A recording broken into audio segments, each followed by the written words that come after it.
¿Qué tal? Buenos días, tardes o noches. Bienvenidos a otro episodio de nuestro podcast. El capítulo de hoy se va a llamar Explorando las fuentes de derecho, tipos y significado. Hoy vamos a sumergirnos en un tema fundamental para entender cómo funciona el sistema legal, las fuentes de derecho. Acompáñanos a este viaje educativo mientras exploramos sus tipos y su significado. Exactamente. Es un tema esencial para cualquier persona interesada en el derecho. Comencemos por lo básico. ¿Qué son las fuentes de derecho? Las fuentes del derecho son las diferentes formas en que se origina el derecho. Son las fuentes de autoridad que establecen las reglas y normas que rigen a una sociedad. Hay varias fuentes, pero podemos agruparlas en dos categorías principales: fuentes formales y fuentes materiales. Eso es bueno, interesante. ¿Podrías profundizar en las fuentes formales del derecho? Claro, las fuentes formales son las que establecen el proceso mediante el cual se crea y se manifiesta el derecho. Las más comunes son la legislación, la costumbre y la jurisprudencia. La legislación se refiere a las leyes creadas por el poder legislativo, como el Congreso en un sistema democrático. ¿Y qué hay de las fuentes materiales?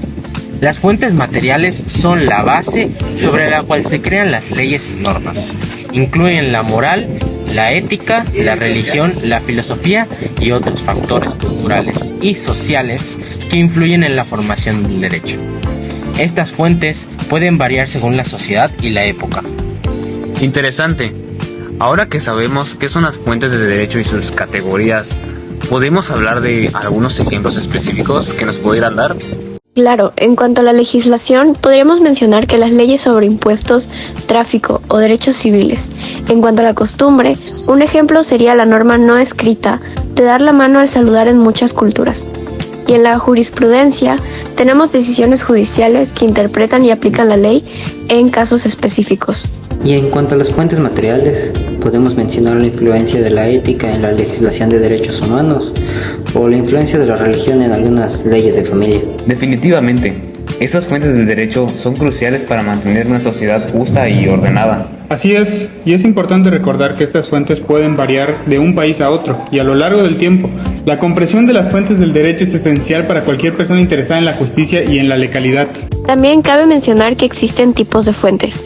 Creo que eran las históricas y las reales o materiales. No sé si nos podrían explicar más acerca de esto. Claro que sí. Mira, las fuentes históricas son todos los acontecimientos, documentos o vestigios que en su momento encerraron una norma o ley jurídica y que le sirve al legislador para crear nuevas leyes. En pocas palabras, y para que la gente que nos escuche nos logre entender, son todos los documentos o leyes del pasado que sirven de base como inspiración para que surja el derecho. ¿Nos podrían dar algún ejemplo para que nos quede más claro a nosotros y a todos los que nos escuchan? Sí, mira, un ejemplo muy claro es las leyes de reforma del siglo XIX, porque durante el gobierno de Benito Juárez se promulgaron las leyes de reforma en México. Estas leyes buscaban la separación de la Iglesia y el Estado, así como la secularización de las propiedades de la Iglesia. Tuvieron un impacto significativo en la estructura legal y política de México y en la garantía de derechos civiles y religiosos. Eso suena interesante. Entonces, ¿la Constitución de 1917 podría ser otro ejemplo? Por supuesto que sí, y de hecho la más importante, porque esta estableció los principios y valores básicos que rigen al país, incluyendo la división de poderes, los derechos humanos y la justicia social.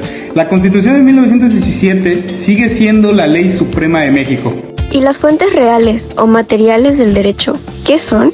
¿Nos podrían dar un ejemplo? Claro que sí, mira. Las fuentes reales o materiales del derecho se refieren a los actos o hechos jurídicos que se dan en el presente y ocasionan consecuencias en el derecho. Un ejemplo podría ser la cultura indígena, ya que la herencia cultural de los pueblos indígenas en México ha tenido un impacto significativo en las leyes y en las normas, especialmente en cuestiones relacionadas con los derechos y las comunidades indígenas, la propiedad de la tierra o la preservación de su cultura. Entonces, ya para terminar, podemos decir que las fuentes del derecho son un recordatorio de que la legalidad no solo se trata de normas escritas, sino de valores compartidos y un compromiso con la construcción de un mundo más justo y ético. Y bueno, eso es todo por hoy. Gracias a nuestros expertos por compartir sus conocimientos sobre las fuentes de derecho y sus tipos. Esperamos que todos nuestros oyentes hayan encontrado esta conversación tan informativa como nosotros. Hasta la próxima. próxima.